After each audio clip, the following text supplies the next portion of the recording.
The sun hung high over Dallas on November 22, 1963, casting sharp shadows across Dealey Plaza as the presidential motorcade made its fateful turn onto Elm Street.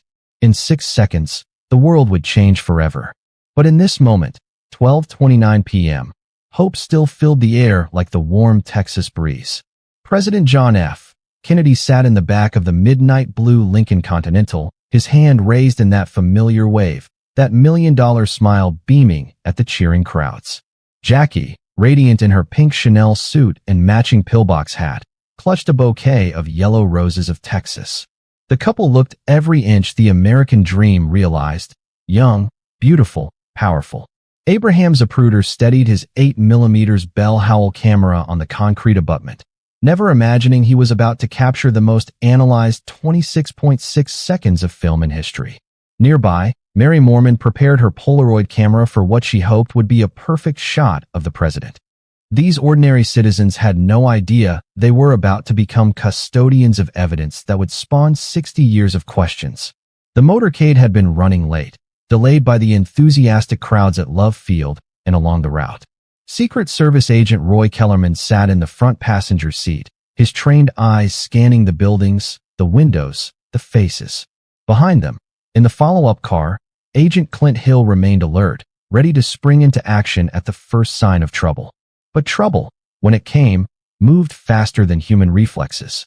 At exactly 12:30 p.m., as the Lincoln passed the Texas School Book Depository, the first shot rang out. Many witnesses later described it as a firecracker or a motorcycle backfire, a sound so out of place in this moment of celebration that minds refused to process its true meaning. Kennedy's hands moved to his throat. His elbows rose, a reflexive gesture that the Warren Commission would later call consistent with a reaction to a neck wound. Jackie turned toward him, confusion clouding her features. In the front seats, Governor John Connally began to turn, hearing what his experienced ear recognized as a rifle shot. The second shot came 3.2 seconds later. This one found its mark with devastating precision. Kennedy's head exploded in a pink mist of blood and brain matter, captured forever in Zapruder's horrifying footage. The impact threw the president violently backward and to the left, his body slumping against Jackie, who began her desperate crawl across the trunk of the moving car. "My God, they're going to kill us all," screamed Nellie Connally, the governor's wife, as her husband collapsed beside her, his own wounds painting the interior of the car crimson. Agent Clint Hill leaped from the follow-up car, his feet barely touching the asphalt as he sprinted toward the presidential limousine. Jackie, still in shock, clutched pieces of her husband's skull and brain, her pink suit now stained with the evidence of America's loss of innocence. The motorcade erupted into chaos. Secret Service agents drew their weapons, scanning the surrounding area for threats they couldn't identify. Spectators screamed and dove for cover behind concrete structures and park benches. Children cried as parents pulled them close, shielding them from a sight that would haunt a generation. In those 6 seconds, 3 shots had been fired, or so the official story would claim. But witnesses scattered throughout Dealey Plaza would report hearing 4, 5, even 6 shots. Some insisted they came from the 6th floor of the book depository. Others swore they originated from the infamous grassy knoll to the right and ahead of the president's car. As the limousine raced toward Parkland Hospital, its precious cargo beyond saving, the questions had already begun. In a plaza filled with witnesses, how could accounts of such a simple thing as gunshots vary so dramatically? Why did the president's head snap backward if the fatal shot came from behind? And why, in those crucial first moments, did so many trained observers look toward the grassy knoll instead of the book depository? If cases like this fascinate you, subscribe to the Crime O'Clock, where every mystery has a ticking timeline waiting to be uncovered. The shots that killed Kennedy lasted only seconds, but they would echo through history for decades. In the chaos of Dealey Plaza, with smoke still hanging in the air and blood still wet on the asphalt, the greatest conspiracy theory in American history had just begun. 3 days before the shots rang out in Dealey Plaza, President Kennedy almost didn't come to Dallas at all. The city simmered with political tension, earning its reputation as the City of Hate, where conservative opposition to the Kennedy administration burned white hot. Anonymous death threats arrived daily at the White House, many postmarked from Texas. The Dallas Morning News had run a full-page advertisement that very morning, bordered in funeral black, accusing Kennedy of treasonous acts. Conservative oil millionaires like H.L. Hunt openly despised the president's policies. Right-wing extremist groups distributed "wanted for treason" flyers bearing Kennedy's photograph, styled like Old West bounty posters. Even Adlai Stevenson, the former Democratic presidential nominee, had been physically attacked by protesters during a recent visit to Dallas. Someone had struck the dignified diplomat with a picket sign, while angry crowds spat on him as he left the venue. The incident prompted serious discussions about whether the president should avoid the volatile city altogether. But Kennedy refused to be intimidated. "If someone wants to shoot me from a window with a rifle, nobody can stop it," he told his wife that morning as they prepared for the Texas trip. The words would prove chillingly prophetic. The decision to drive through downtown Dallas in an open convertible was made against the advice of several Secret Service agents. The original plan called for a closed-top limousine, but Kennedy insisted on maintaining contact with the crowds. "The people come to see me, not the car," he reasoned, dismissing security concerns with the casual confidence of a man who had survived PT 109 and countless political battles. The motorcade route itself presented a security nightmare. Published in both Dallas newspapers the morning of November 22nd, it provided any potential assassin with a detailed roadmap of the president's exact whereabouts at specific times. The slow turn from Houston Street onto Elm Street would reduce the limousine's speed to just 11 miles per hour. Perfect conditions for a marksman. Most troubling of all was the route's path directly past the Texas School Book Depository, a 7-story warehouse whose upper floors provided commanding views of the entire plaza. The building employed dozens of workers, many hired recently without thorough background checks. Among them was a 24-year-old ex-Marine named Lee Harvey Oswald, whose application had been accepted despite his defection to the Soviet Union just 4 years earlier. Secret Service protocols required securing all buildings along the motorcade route, but the book depository received only cursory attention. Agents walked through the lower floors, but never systematically searched the upper levels. No one posted guards at the building's entrances. The 6th floor, where cardboard boxes created perfect concealment for a sniper's nest, remained entirely unsecured. The security lapses extended beyond building clearance. Radio communications between Secret Service details suffered from equipment failures and frequency conflicts. The follow-up car, carrying the agents responsible for protecting Kennedy, rode too far behind the presidential limousine. Most critically, the advance team had failed to identify and secure the storm drain systems along Elm Street, creating potential firing positions that offered both concealment and escape routes. Weather had initially threatened to force a change in plans. Rain would have required the bulletproof bubble top on the Lincoln Continental. But the morning clouds cleared, leaving a brilliant blue sky that seemed to promise good fortune. Instead, it ensured that Kennedy would ride completely exposed through the most dangerous section of the route. Local law enforcement coordination proved equally problematic. Dallas Police Chief Jesse Curry commanded over 350 officers positioned throughout the downtown area, but communication between his department and federal agents remained spotty.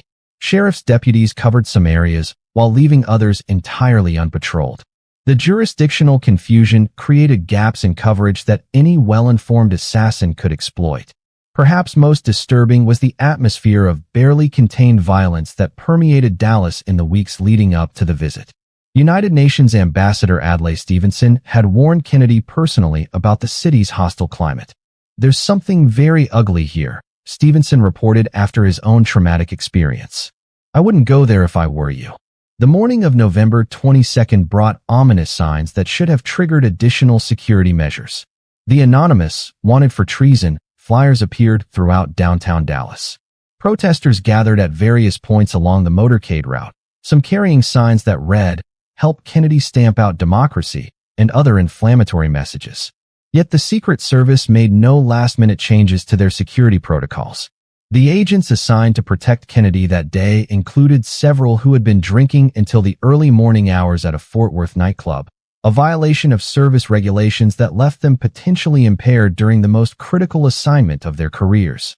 As Air Force One touched down at Love Field at 11:40 a.m., President Kennedy stepped into a perfect storm of political hatred, security failures, and operational negligence. The stage was set not just for an assassination, but for the birth of America's most enduring conspiracy theory. The Zapruder film runs for exactly 26.6 seconds, but the shots that killed President Kennedy occurred between frames 210 and 313, a span of just 5.6 seconds that would become the most scrutinized moments in cinema history. Each frame, each shadow, each pixel has been analyzed by experts, amateurs, and conspiracy theorists alike, yet the film raises more questions than it answers. Frame 210 captures the moment everything changed. Kennedy emerges from behind a road sign, his hands already moving toward his throat in that distinctive reaction. His face shows the first signs of distress, eyebrows raised, mouth slightly open. Jackie hasn't yet realized anything is wrong. Governor Connolly continues his conversation, unaware that a bullet has allegedly passed through Kennedy's neck and is about to strike him as well. This is where the Warren Commission's single bullet theory begins its impossible journey. Commission Exhibit 399, a nearly pristine 6.5 millimeters bullet found on a stretcher at Parkland Hospital, supposedly accomplished an extraordinary feat of ballistics. According to the official investigation, this single projectile entered Kennedy's back, exited his throat, struck Governor Connolly's back, shattered his fifth rib, exited his chest, smashed his right wrist bone, and finally lodged in his left thigh. The trajectory required the bullet to make several dramatic changes of direction while maintaining enough velocity to cause extensive damage. Ballistics experts who later tested similar ammunition found that bullets fired into cadavers and ballistic gelatin emerged severely deformed, flattened, fragmented, or completely destroyed. Yet CE-399 appeared almost factory fresh, with only slight deformation at its base. Dr. Cyril Wecht, a forensic pathologist who served on the House Select Committee on Assassinations, calculated the geometric impossibility of the single bullet theory. The wound angles, the timing of the men's reactions, and the physical evidence simply couldn't align with a single projectile fired from the 6th floor of the book depository. Frame 313 delivers the coup de grace with horrifying clarity. Kennedy's head explodes in a pink cloud of blood and brain matter, the impact so violent that it drives his body backward and to the left. This movement contradicts basic physics. A bullet fired from behind should propel the target forward, not backward. Yet there's Kennedy, thrown against the rear seat of the limousine with tremendous force. The backward head snap became one of the most compelling pieces of evidence for conspiracy theorists. If the fatal shot came from the grassy knoll ahead and to the right of the motorcade, the president's reaction would make perfect sense. But the Warren Commission maintained that both the non-fatal and fatal shots originated from Lee Harvey Oswald's position behind and above the limousine. Acoustic evidence discovered in the 1970s added another layer of complexity to the shooting sequence. A police officer's radio had accidentally remained open during the assassination, recording ambient sounds from Dealey Plaza.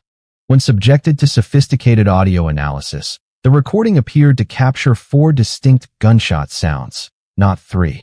Dr. James Barger, the chief acoustic scientist for the firm that analyzed the recording, concluded with 95% certainty that 4 shots had been fired, with the third coming from the grassy knoll. This finding suggested a conspiracy involving multiple gunmen, directly contradicting the Warren Commission's lone gunman conclusion. However, the acoustic evidence faced challenges of its own. Later analysis questioned whether the sounds on the recording actually represented gunshots or simply engine noise and radio interference. The debate over the acoustic evidence continues to divide experts, with each side presenting seemingly convincing arguments. The Zapruder film also reveals disturbing details about the Secret Service response, or lack thereof. Agent Roy Kellerman, sitting in the front passenger seat, appears to turn around after the first shot, but takes no immediate protective action. Driver William Greer actually slows the limousine after the first shot, then nearly brings it to a complete stop after the headshot, providing a stationary target for any additional gunman. Only Agent Clint Hill reacts with the urgency the situation demands, leaping from the follow-up car and racing toward the presidential limousine. His heroic sprint saves Jackie Kennedy from falling off the trunk, but comes too late to save the president. The film's frame-by-frame analysis reveals other anomalies that fuel conspiracy theories. Spectators can be seen looking toward the grassy knoll immediately after the shots, their heads turning away from the book depository. Several witnesses point toward the fence behind the knoll, suggesting they heard shots from that direction. Most puzzling is the behavior of the other passengers in the presidential limousine. Governor Connolly's delayed reaction to his wounds doesn't match the timeline required for the single bullet theory. His wife Nellie appears to hear the first shot and begins turning before her husband shows any sign of injury, suggesting the shots may have been more widely spaced than officially acknowledged. The Warren Commission concluded that all shots were fired within 5.6 seconds by a lone gunman using a bolt-action rifle. But firearms experts who later tested similar Mannlicher Carcano rifles found it nearly impossible to fire 3 aimed shots with such accuracy in that time frame, especially given the poor condition of the scope on Oswald's weapon. These 6 seconds in Dealey Plaza created a forensic puzzle that has never been satisfactorily solved. Each piece of evidence seems to contradict another, creating an endless loop of questions that have spawned hundreds of books, documentaries, and theories. The film that was meant to provide definitive answers instead became the foundation for 60 years of doubt about what really happened when the shots rang out in Dallas. The man who allegedly changed the course of American history stood just 5 feet 9 inches tall, weighed 140 pounds, and earned $1.25 an hour stacking textbooks in a Dallas warehouse. Lee Harvey Oswald seemed an unlikely candidate to single-handedly orchestrate the crime of the century, yet the Warren Commission concluded he acted entirely alone in killing President Kennedy. But Oswald's background reads like a spy novel rather than the biography of a disgruntled loner. Born in New Orleans in 1939, Oswald lost his father before birth and grew up under the erratic care of his domineering mother, Marguerite. The family moved constantly: New York, New Orleans, Fort Worth, creating a pattern of instability that would define his entire life. As a teenager, Oswald taught himself Russian and developed an obsession with Marxism that seemed almost theatrical in its intensity. At 17, he enlisted in the Marine Corps, where his radical political views made him a curiosity among his fellow Marines. They nicknamed him Oswaldovich for his public support of the Soviet Union. Yet somehow, despite his openly expressed communist sympathies, Oswald received security clearance to work at Atsugi Air Base in Japan, home to the top-secret U-2 spy plane program. The contradiction raises troubling questions. How did a Marine who praised Soviet communism gain access to America's most classified reconnaissance operations? Was Oswald being monitored by intelligence agencies, or was he already working for them? In October 1959, Oswald defected to the Soviet Union with suspicious ease.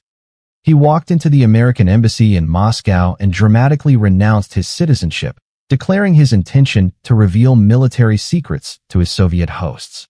For most Americans, such an act would have meant permanent exile and possible imprisonment. For Oswald, it became a temporary adventure. The Soviets, initially suspicious of this young American's motives, eventually assigned him to work in a radio factory in Minsk. There, he met and married Marina Prusakova, a pharmacist whose uncle worked for Soviet intelligence. Their courtship and marriage happened with remarkable speed, raising questions about whether Marina was assigned to monitor the defector. But Oswald's love affair with communism quickly soured. By early 1961, he was expressing dissatisfaction with Soviet life and seeking to return to America. The process that should have taken years and involved extensive interrogation by American intelligence agencies instead proceeded smoothly. The State Department provided Oswald with a repatriation loan, and by June 1962, he and his Russian wife were living in Texas. No defector in the height of the Cold War had ever returned so easily. Standard procedure required extensive debriefing by the CIA and FBI, psychological evaluation, and years of surveillance. Oswald received none of this scrutiny. Instead, he settled quietly into American life as if he had never betrayed his country.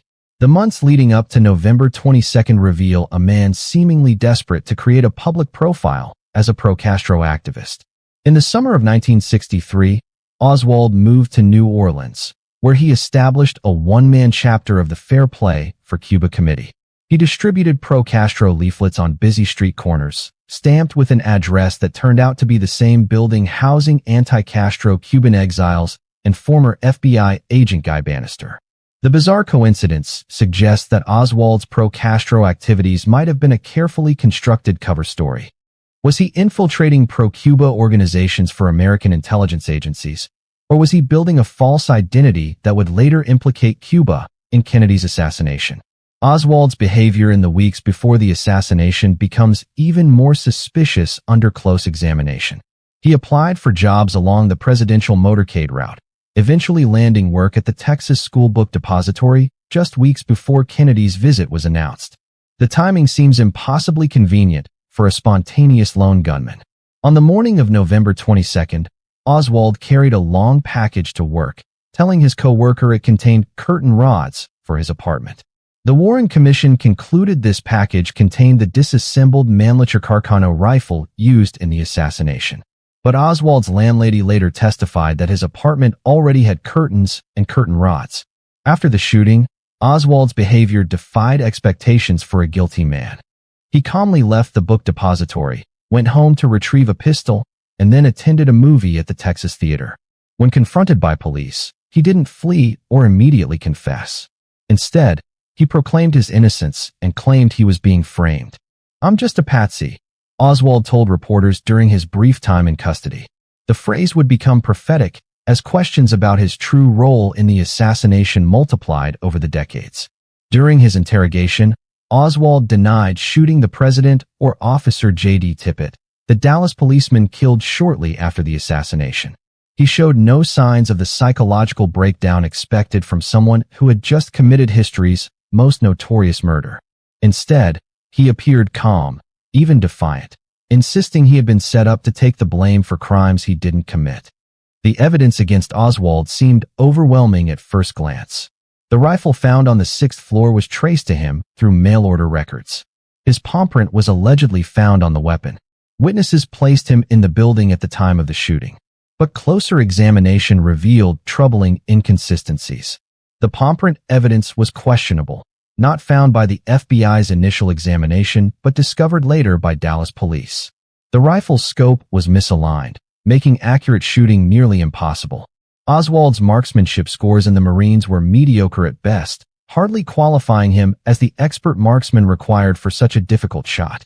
Most damning was the man's own mysterious past, filled with intelligence connections, convenient coincidences, and behavior that seemed designed to create a trail of evidence leading back to him. Whether Oswald was a genuine assassin or an elaborate decoy remains one of the most compelling questions in the Kennedy case. Commission Exhibit 399 sits in the National Archives, a seemingly ordinary piece of metal that has generated extraordinary controversy.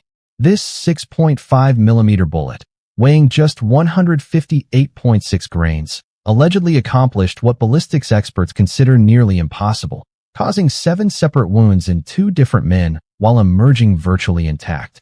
The Warren Commission's single-bullet theory required this projectile to perform a ballistic miracle. According to their reconstruction, the bullet entered President Kennedy's back at a downward angle, somehow angled upward to exit his throat, then struck Governor Connolly's back, shattered his 5th rib, exited his chest, smashed through his right wrist, and finally lodged in his left thigh. To accomplish this feat, the bullet would need to change direction multiple times while maintaining lethal velocity throughout its journey. The geometric calculations alone present staggering challenges to the official narrative.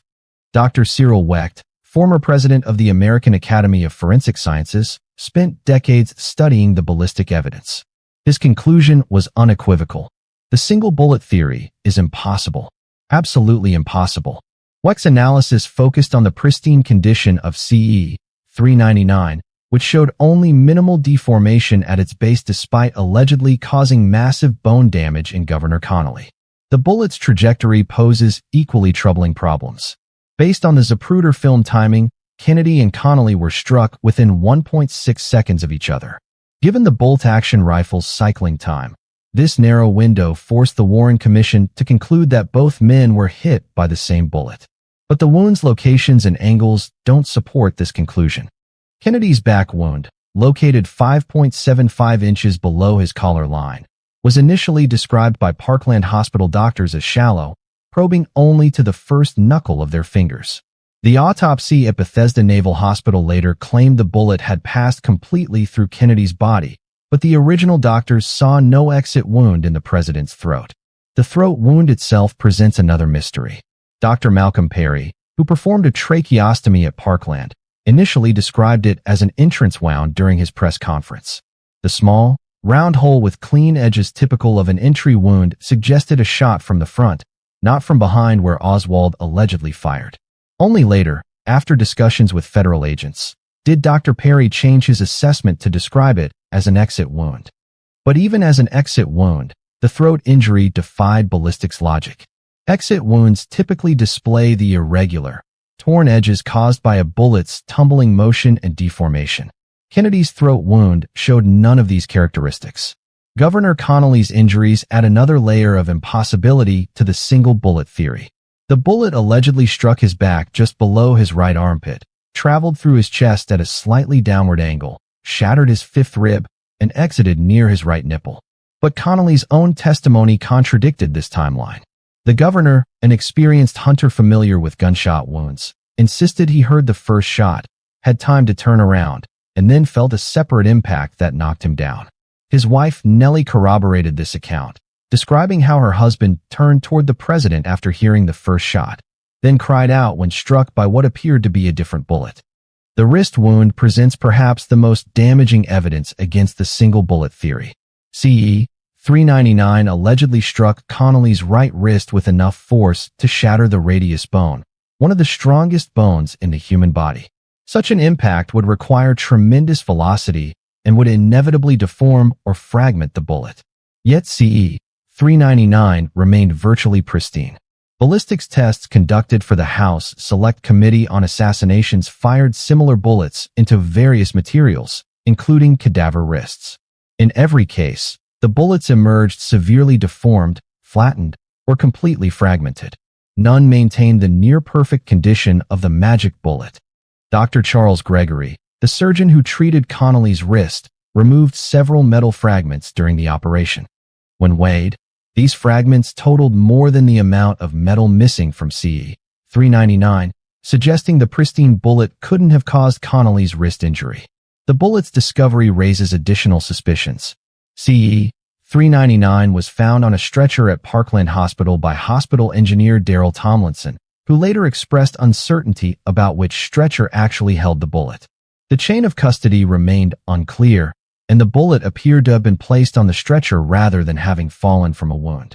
Critics argued that CE 399 was planted evidence, designed to support the predetermined conclusion of a lone gunman.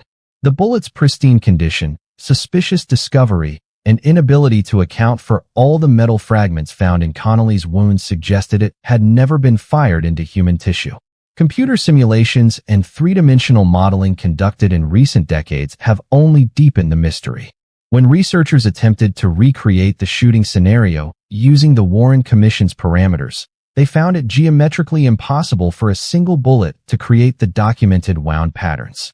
The House Select Committee on Assassinations, convened in the 1970s, acknowledged the single bullet theory's problems, but ultimately endorsed it as the only way to maintain the lone gunman conclusion.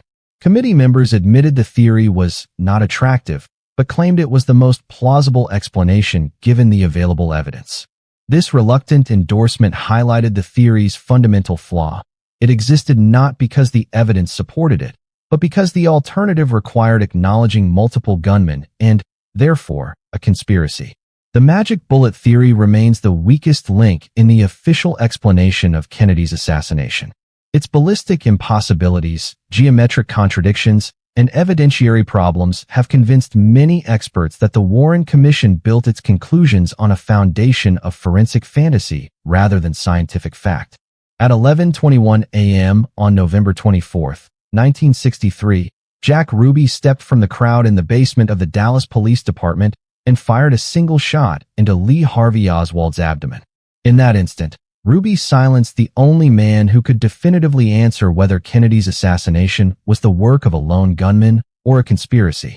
The murder occurred on live television, witnessed by millions of Americans who watched in horror as Ruby emerged from the press of reporters and pumped 1.38 caliber bullet into Oswald's chest. "You killed my president, you rat," Ruby shouted as police tackled him.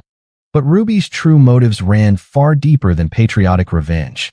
Jack Ruby wasn't the grieving everyman he appeared to be on television that Sunday morning. Born Jacob Leon Rubenstein in Chicago in 1911, he had spent his adult life navigating the shadowy underworld of organized crime, strip clubs, and police corruption. His transformation from small-time Chicago hustler to Dallas nightclub owner had left him connected to some of the most dangerous people in America. Ruby's Carousel Club served as more than just a venue for exotic dancers and lonely businessmen. FBI surveillance records, released decades later, revealed that Ruby had been providing information to the Bureau since the 1950s. His dual role as FBI informant and underworld figure placed him at the intersection of law enforcement and organized crime, a perfect position for someone who needed to eliminate a problematic witness. The timing of Oswald's murder appeared spontaneous, but closer examination reveals careful planning. Ruby had visited the Dallas Police Department multiple times during Oswald's two-day captivity, often gaining access through his relationships with corrupt cops. He distributed sandwiches to officers, played the role of the concerned citizen, and gathered intelligence about Oswald's transfer schedule. On the morning of November 24th, Ruby made several phone calls to associates in Chicago and New Orleans, cities with heavy Mafia presence. Phone records showed he spoke with individuals connected to organized crime figures who had both motive and means to orchestrate Kennedy's assassination. These conversations occurred in the hours before Oswald's scheduled transfer, suggesting Ruby received final instructions for his mission. The basement shooting itself defied the Dallas Police Department's stated security measures. Ruby claimed he entered through the Main Street ramp, walking past a security guard who was supposedly watching for unauthorized personnel. But the guard, Roy Vaughn, insisted no one had passed his position. This contradiction suggested Ruby had inside help. Someone had provided him with an alternative entrance or deliberately created a distraction. Most suspicious was the timing of Ruby's appearance. Oswald's transfer had been delayed by 20 minutes due to last-minute security concerns. Ruby arrived at the precise moment when the delay ended, as if he had been monitoring police communications or receiving updates from someone inside the department. The odds of such perfect timing occurring by chance were astronomical. Ruby's connections to organized crime ran deeper than most Americans realized in 1963. He had grown up in Chicago during the height of Al Capone's reign, working as a ticket scalper and small-time enforcer. FBI files documented his relationships with mob figures including Sam Giancana, the Chicago boss who shared a mistress with President Kennedy, and Carlos Marcello, the New Orleans Don who had publicly threatened Kennedy's life. The Mafia had compelling motives to eliminate Kennedy. The president's brother, Attorney General Robert Kennedy, had launched an unprecedented assault on organized crime, doubling prosecutions and targeting top bosses who had previously operated with impunity. The administration's pursuit of Teamsters leader Jimmy Hoffa, a key mob ally, had cost the organization millions in lost influence and revenue. Ruby's role in this larger conspiracy became clearer through his post-arrest behavior. Despite claiming he acted from grief and patriotism, Ruby quickly began hinting at deeper truths. He told FBI agents he knew who had Kennedy killed, but feared for his life if he talked. He begged to be taken to Washington, claiming he could tell the real story only if removed from Dallas. During his brief trial, Ruby's behavior became increasingly erratic. He spoke of mysterious forces working against him and expressed fear that Jews would be blamed for Kennedy's death if the truth emerged. His cryptic warnings about a whole new form of government suggested knowledge of a coup d'etat rather than a simple assassination. Ruby's connection to David Ferry, a bizarre New Orleans pilot with ties to anti-Castro groups and organized crime, provided another link to the broader conspiracy. Ferry had trained Cuban exile fighters for the Bay of Pigs invasion and maintained relationships with both CIA operatives and Mafia figures. Phone records showed Ruby had contacted associates of Ferry in the weeks before Kennedy's assassination. The nightclub owner's financial troubles also pointed to his recruitment as a paid assassin. Despite owning two clubs, Ruby owed substantial debts to the Internal Revenue Service and various creditors. His tax problems had brought him to the attention of federal authorities, creating leverage that could force his cooperation in eliminating Oswald. Ruby's death from cancer in 1967, while appealing his conviction, conveniently prevented any further revelations about his role in the conspiracy. His final statements to reporters hinted at explosive secrets that would never be revealed. "The world will never know the true facts of what occurred," he said shortly before his death. "The people who had so much to gain and had such an ulterior motive for putting me in the position I'm in will never let the true facts come above board to the world." The silencing of Lee Harvey Oswald accomplished its intended purpose, eliminating the one person who could confirm or deny the existence of a conspiracy. Ruby's murder of Oswald transformed the assassination from a criminal case requiring extensive investigation into a closed chapter of history with no living perpetrator to interrogate. In killing Oswald, Ruby ensured that the truth about November 22, 1963, would remain buried forever beneath layers of speculation, theory, and doubt. The grassy knoll has become synonymous with conspiracy, but in November 1963, it was simply a small hill covered in grass that offered spectators an elevated view of the presidential motorcade. Within seconds of the shots being fired, however, this innocent patch of land would transform into the most controversial crime scene in American history. Immediately after the gunfire, something extraordinary happened in Dealey Plaza.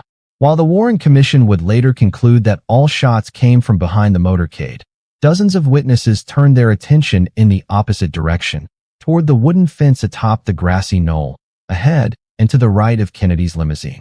Abraham Zapruder, whose film captured the assassination, later told investigators he was certain shots came from behind him, from the direction of the grassy knoll. Mary Mormon, who took the famous Polaroid photograph showing the grassy knoll at the moment of the headshot, reported seeing a flash of light from the fence area. These weren't casual observers, but people positioned with clear views of the entire plaza. The most compelling eyewitness testimony came from Dallas motorcycle officer Bobby Hargis, who was riding just to the left and slightly behind the presidential limousine. When Kennedy's head exploded, Hargis was struck by blood and brain matter with such force that he initially thought he himself had been shot. The officer's position meant the debris had to come from the front of the motorcade, not from behind where Oswald allegedly fired. Within minutes of the shooting, police and spectators began searching the area behind the fence. They found fresh footprints in the soft mud, cigarette butts that appeared recently smoked, and disturbed vegetation suggesting someone had been positioned there during the motorcade's passage. Most intriguingly, they discovered what appeared to be a single spent rifle cartridge, though this evidence mysteriously disappeared before it could be properly cataloged. The railroad workers stationed on the triple underpass provided some of the most detailed accounts of a second gunman. Austin Miller, standing directly in line with the grassy knoll fence, reported seeing a flash of light and a puff of smoke from the trees during the shooting. Several of his colleagues corroborated this observation, describing what appeared to be muzzle flash from a rifle fired in their direction. Perhaps the most dramatic witness account came from Gordon Arnold, a young soldier on leave who claimed to have been filming the motorcade from the grassy knoll itself. According to Arnold, he was approached by two men in suits before the shooting who flashed credentials and told him to move. During the assassination, he reported feeling the heat of a bullet pass close to his left ear, followed immediately by the sound of gunfire from directly behind him. Arnold's testimony, if true, placed him in the most dangerous position in Dealey Plaza, caught in a crossfire between multiple gunmen. His account described diving to the ground as shots rang out, then being confronted by a man in a police uniform who demanded his film at gunpoint. The mysterious officer allegedly kicked Arnold and took his camera before disappearing into the chaos. The acoustic evidence discovered in the 1970s provided scientific support for multiple gunman theories. The Dallas Police Department's dictabelt recording, analyzed by acoustic experts, revealed sound patterns consistent with 4 gunshots fired from at least 2 locations. The third shot, according to this analysis, came from the grassy knoll area with a 95% probability, meaning a second gunman had fired at Kennedy from the front. Dr. James Barger, the acoustic scientist who conducted the original analysis, used sophisticated audio equipment to map the sound signatures recorded on the police radio. His conclusions suggested that while 3 shots came from the Texas school book depository, a 4th shot originated from behind the fence on the grassy knoll. This finding would have proven conspiracy, but later challenges to the acoustic evidence kept the question unresolved.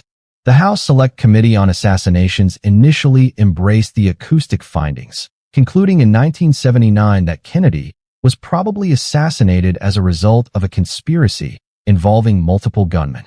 However, subsequent reviews questioned whether the sounds on the recording actually represented gunshots or merely engine noise and radio static. Physical evidence from the grassy knoll area raised additional questions about official conclusions. The trajectory analysis conducted by the Warren Commission placed all shots as coming from above and behind the motorcade, but Kennedy's dramatic backward movement after the headshot contradicted basic physics. A bullet fired from the 6th floor of the book depository should have driven the president forward, not thrown him violently against the back seat. Photographic evidence also supported the multiple gunman theory. Enhancement of various photographs taken during the assassination revealed what appeared to be human figures behind the fence on the grassy knoll. The famous Badge Man photograph, taken by Mary Mormon, seemed to show a uniformed figure firing a rifle from behind the fence, though image quality made definitive identification impossible. The behavior of Secret Service agents immediately after the shooting provided another clue about the location of gunmen. Rather than rushing toward the book depository, several agents drew their weapons and looked toward the grassy knoll. Agent Paul Landis, riding in the follow-up car, reported that his first instinct was to scan the area ahead and to the right of the motorcade, exactly where witnesses reported seeing suspicious activity. The Warren Commission dismissed most grassy knoll witnesses as mistaken or unreliable, attributing their accounts to the acoustic confusion common in shooting situations. They argued that echoes from surrounding buildings could have made shots fired from behind sound like they came from the front. However, this explanation struggled to account for the consistency of witness testimony or the physical evidence found in the knoll area. More troubling was the systematic discrediting of witnesses who reported shots from the grassy knoll. Several changed their stories after visits from federal agents, while others found their testimony minimized or excluded from the Warren Commission's final report. The pattern suggested a deliberate effort to suppress evidence that contradicted the lone gunman conclusion. The grassy knoll represents more than just a potential firing position. It symbolizes all the evidence that didn't fit the official narrative. Whether or not a second gunman actually fired from behind that wooden fence, the knoll stands as a monument to the questions that remain unanswered about November 22, 1963. In the shadowy realm of conspiracy theories, motive becomes the crucial element that transforms random tragedy into calculated murder. The assassination of President Kennedy created a power vacuum that benefited specific groups who had been adversely affected by his policies. 3 organizations possessed both the means and motive to orchestrate such a complex operation: the Central Intelligence Agency, organized crime, and the military-industrial complex. The CIA's relationship with Kennedy had deteriorated dramatically following the Bay of Pigs disaster in April 1961. The president's refusal to provide air support for the Cuban exile invasion had resulted in a humiliating defeat that cost the agency credibility and resources. Kennedy blamed CIA Director Allen Dulles and his deputy, Richard Bissell, for misleading him about the operation's chances of success. Both men were forced to resign, creating bitter enemies within the intelligence community. But the Bay of Pigs was only the beginning of Kennedy's war with his own intelligence apparatus. The president issued National Security Action Memorandum 263 in October 1963, ordering the withdrawal of 1,000 military advisors from Vietnam by the end of the year. This directive threatened to end the lucrative conflict that had become a proving ground for CIA operations and a source of massive defense contracts. Kennedy's back-channel negotiations with Soviet Premier Nikita Khrushchev during the Cuban Missile Crisis had infuriated hawks within the CIA and Pentagon. The president's willingness to negotiate rather than confront communism directly contradicted the agency's aggressive Cold War strategy.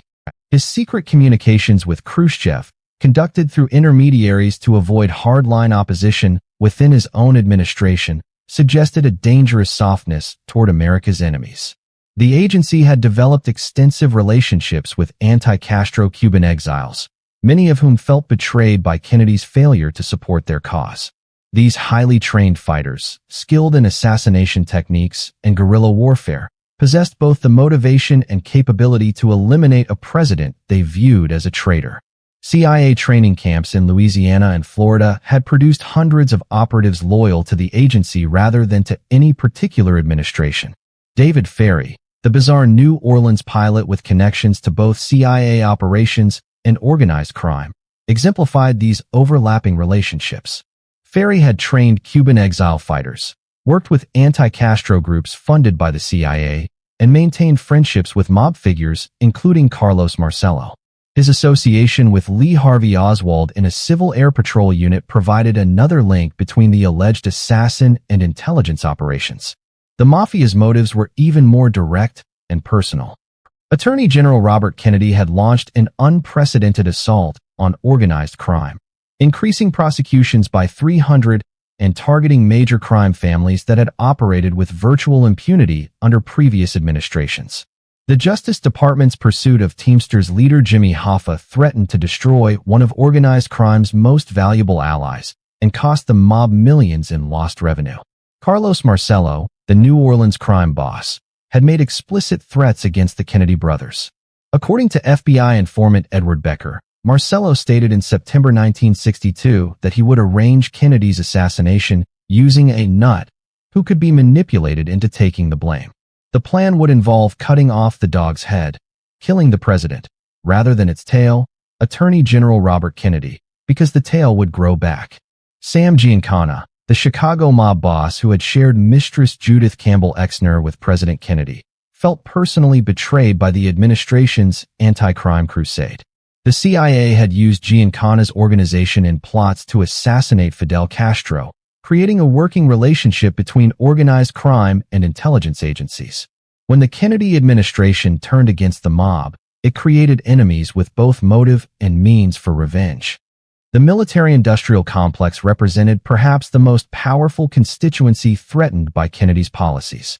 The president's reluctance to escalate in Vietnam, his pursuit of a nuclear test ban treaty, and his interest in space cooperation with the Soviet Union all threatened to reduce defense spending and limit military influence.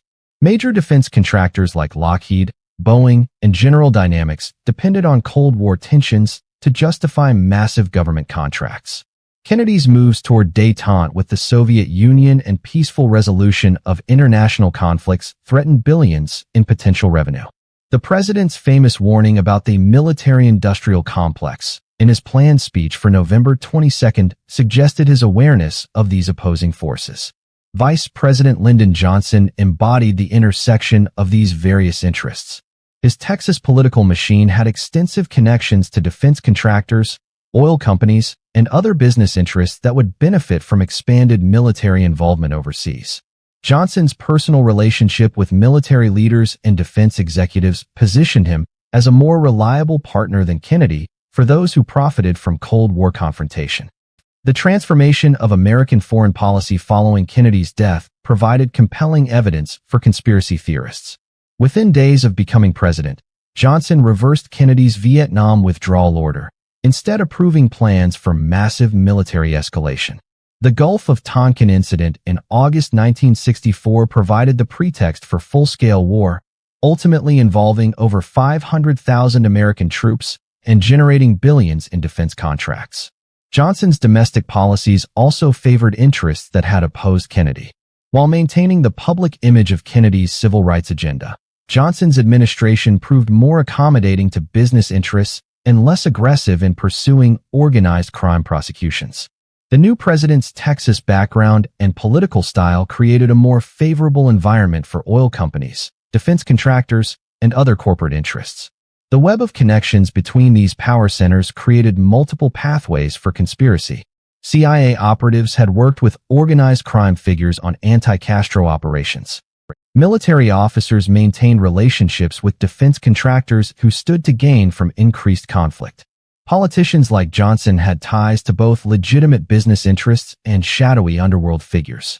What's your take on this case? Share your thoughts below and subscribe to the Crime O'Clock, because the next mystery is already ticking. The convergence of these interests around November 22, 1963, created the perfect storm for presidential assassination. Each group possessed pieces of the puzzle: operational capability, financial resources, political protection, and media influence, necessary to plan, execute, and cover up such a complex operation. Whether acting independently or in coordination, these power players had the most to gain from Kennedy's death and the most to lose from his continued presidency. 7 days after Lee Harvey Oswald's murder, President Lyndon Johnson issued Executive Order 11130, creating the President's Commission on the Assassination of President Kennedy. The 7-member panel, led by Chief Justice Earl Warren, was tasked with investigating every aspect of the assassination and providing the American people with definitive answers about November 22, 1963. What emerged 10 months later was an 888-page report that concluded Lee Harvey Oswald acted alone in killing Kennedy.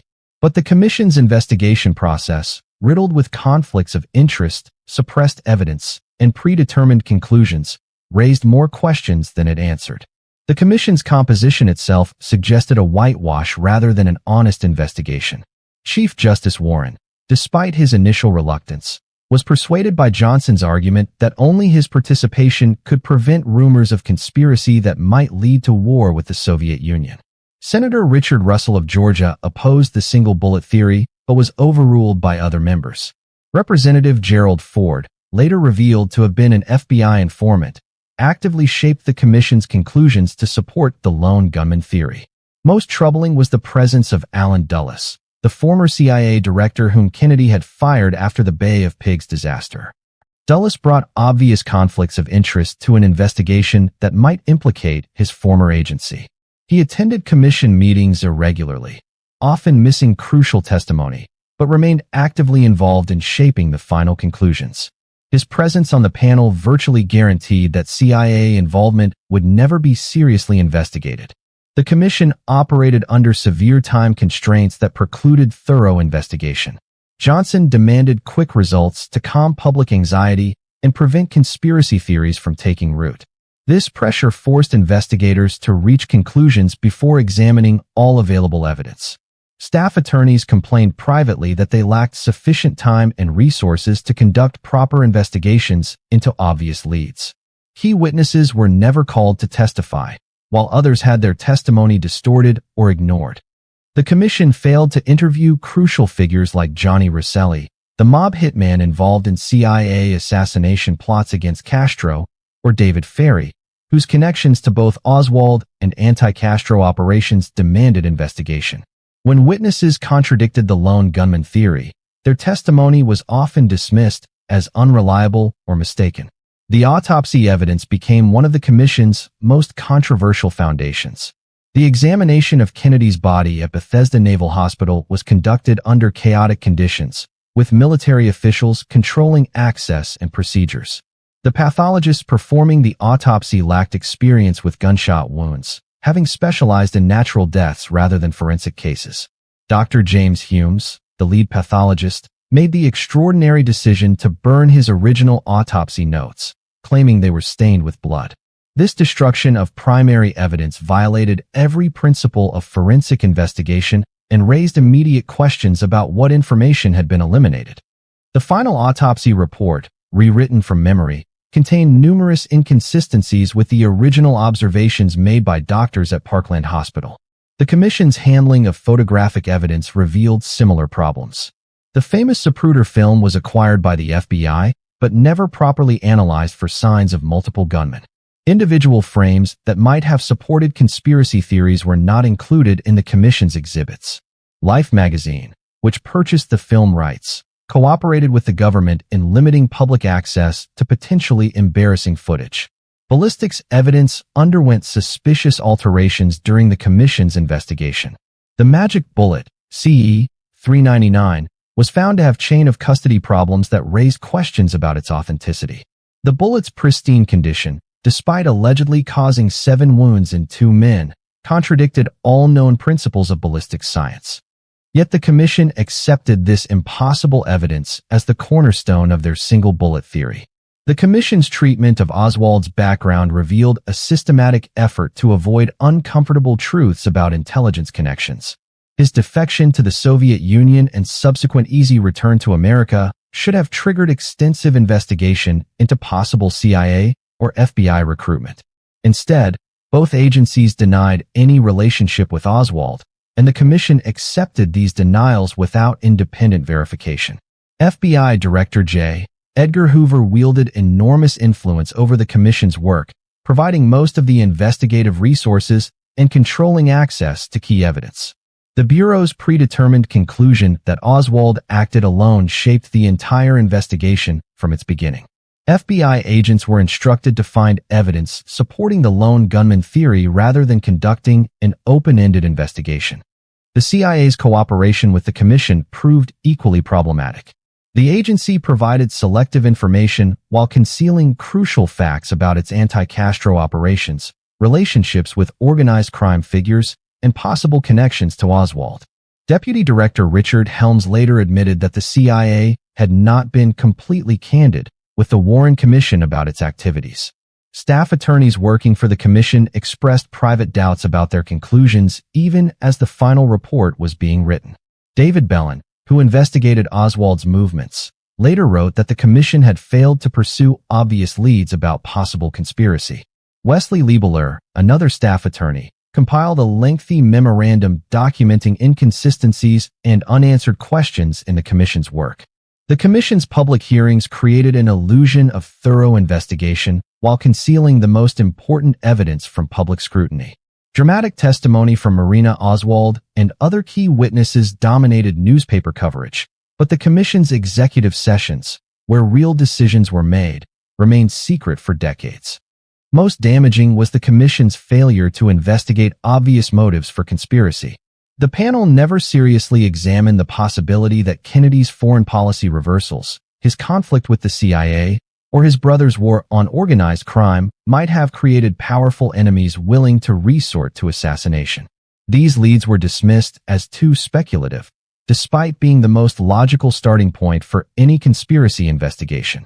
The Warren Report's publication in September 1964 was carefully orchestrated to maximize public acceptance while minimizing scrutiny. The full 26 volumes of supporting evidence were released months later, making independent analysis difficult for researchers and journalists. Key documents remained classified for decades, preventing verification of the commission's conclusions. By the time critics began examining the Warren Commission's work in detail, its conclusions had become accepted historical fact. The panel's prestigious membership and official government endorsement gave the lone gunman theory credibility that withstood decades of challenges. Yet the commission's investigative failures, conflicts of interest, and suppression of evidence suggest that its primary mission was not finding truth, but rather protecting powerful institutions from embarrassing revelations. The Warren Commission succeeded in its unstated goal, preventing immediate public panic and international crisis while burying inconvenient truths about November 22, 1963, beneath an avalanche of official documentation and governmental authority. On November 22, 2023, exactly 60 years after the shots rang out in Dealey Plaza, thousands of documents related to the Kennedy assassination remained classified by the United States government. Despite decades of congressional mandates requiring full disclosure, agencies continue to withhold files they claim could damage national security or reveal intelligence sources and methods. This ongoing secrecy fuels the very conspiracy theories the Warren Commission hoped to extinguish. The Kennedy assassination represents more than just an unsolved murder. It marks the moment when Americans began to fundamentally distrust their government's official explanations. Before November 22, 1963, most citizens accepted government statements at face value.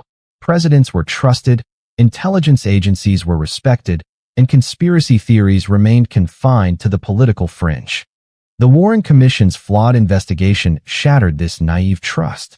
As researchers exposed contradictions in the official story, Americans learned that their government could lie, cover up embarrassing truths, and manipulate evidence to support predetermined conclusions.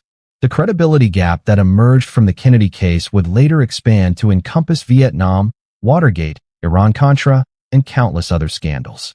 Modern polling consistently shows that fewer than 30% of Americans believe Lee Harvey Oswald acted alone. This skepticism crosses all demographic lines. Conservatives and liberals, young and old, educated and uneducated Americans all express doubt about the official story. The persistence of these beliefs, despite 60 years of debunking efforts, suggests that the conspiracy theories address deeper concerns about power, truth, and accountability in American democracy.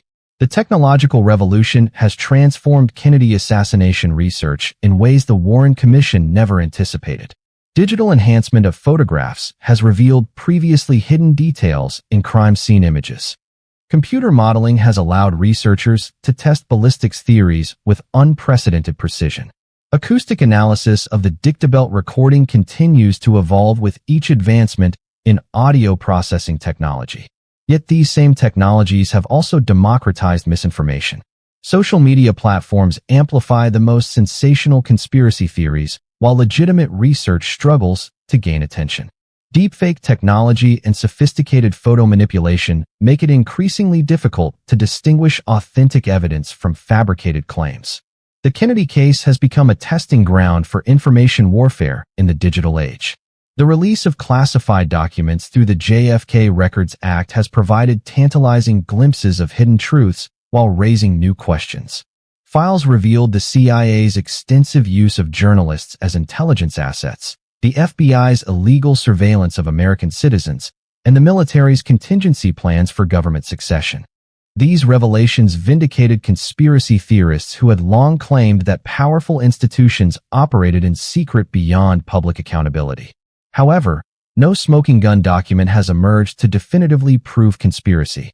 The most sensitive files remain classified, and those that have been released often contain heavy redactions that obscure crucial information. Government agencies argue that full disclosure would compromise ongoing intelligence operations and endanger sources. But critics see these claims as excuses to hide embarrassing historical truths. The medical evidence continues to evolve as new experts examine the autopsy materials with modern forensic techniques. Digital analysis of the autopsy photographs has revealed inconsistencies with the official measurements and descriptions. The president's brain, which disappeared from the National Archives in the 1960s, remains missing despite being crucial evidence for determining the number and direction of gunshots. Foreign intelligence services have occasionally provided information that challenges the official narrative. Soviet KGB files released after the Cold War revealed that Oswald was considered mentally unstable and unsuitable for intelligence work during his time in the USSR. This assessment contradicts theories that he was recruited as a Soviet agent, but it also undermines the Warren Commission's portrayal of him as a committed communist. The broader implications of the Kennedy assassination extend far beyond questions of who fired the shots. The case illuminated the danger of secret government operations conducted without meaningful oversight or accountability. The CIA's assassination plots against foreign leaders, revealed during congressional investigations in the 1970s, demonstrated that American intelligence agencies had adopted the tactics of their enemies in the name of national security. The military-industrial complex that Eisenhower warned against in 1961 reached full maturity during the Vietnam War that followed Kennedy's death. The escalation that Johnson approved reversed Kennedy's withdrawal plans and generated enormous profits for defense contractors. Whether or not Kennedy's assassination was directly connected to these interests, his death certainly benefited those who profited from prolonged military conflict. The Kennedy case also revealed the limitations of official investigations when powerful institutions investigate themselves. The Warren Commission's reliance on the FBI and CIA for evidence created inherent conflicts of interest that compromised the investigation from its inception. Subsequent congressional investigations in the 1970s, though more independent, still struggled to overcome decades of destroyed evidence and institutional resistance. Perhaps most importantly, the Kennedy assassination demonstrated how quickly democratic institutions can be undermined when citizens lose faith in official explanations. The erosion of trust that began on November 22, 1963, has accelerated in recent decades as Americans have discovered additional examples of government deception and media manipulation. The persistence of Kennedy assassination theories reflects deeper anxieties about the nature of power in American society. The idea that a lone gunman could alter the course of history challenges fundamental beliefs about democracy, security, and control. Conspiracy theories provide alternative explanations that restore a sense of order to chaotic events, even if that order involves sinister cabals and shadow governments. 60 years after the assassination, the most important lesson may not be who killed Kennedy, but why the official explanation failed to convince the American people. The Warren Commission's approach, secrecy, predetermined conclusions, and dismissal of contrary evidence, created the very conspiracy theories it sought to prevent. The truth about November 22, 1963, matters not because it will resurrect President Kennedy or punish his killers, but because it represents a test of whether democratic societies can honestly confront their own failures. Until the remaining classified files are released and the outstanding questions are answered, the Kennedy assassination will continue to symbolize the gap between official truth and public trust. The shots that rang out in Dealey Plaza didn't just kill a president, they wounded American democracy itself. 60 years later, that wound has never fully healed, and the mystery continues to haunt a nation still searching for answers to questions that may never be resolved. What's your take on this case? Share your thoughts below and subscribe to the Crime O'Clock, because the next mystery is already ticking.